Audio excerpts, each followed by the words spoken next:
Olá pessoal, bom dia aí para vocês. Estou novamente com mais esse modelo de armadilha de sobrevivência para ensinar para vocês.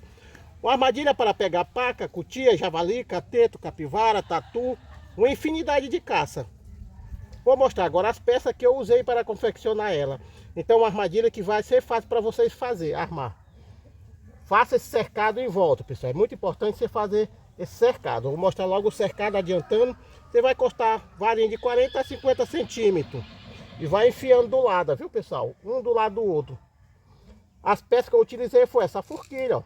Um gatilho, um torno com milho preso no meio, travando no chão, mantendo o gatilho travado. Quando a caça puxar, solta o gatilho, desarma sobre a pata da caça. E você terá uma caça para se alimentar. Use também um cabinho de aço, porque essa corda, muitas vezes a paca, a capivara, a cutia, rói e vão embora. Então você fazendo isso será bem sucedido.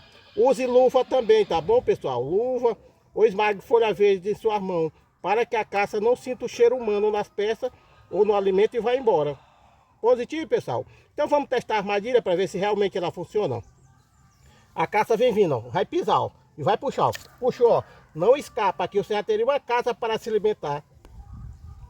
Então vamos fazer mais um desarme, pessoal, para comprovar a eficácia da armadilha.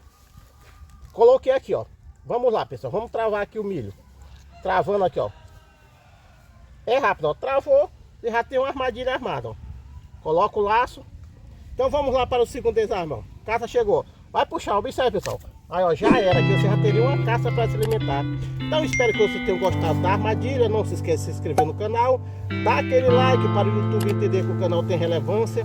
Muito obrigado e até a próxima.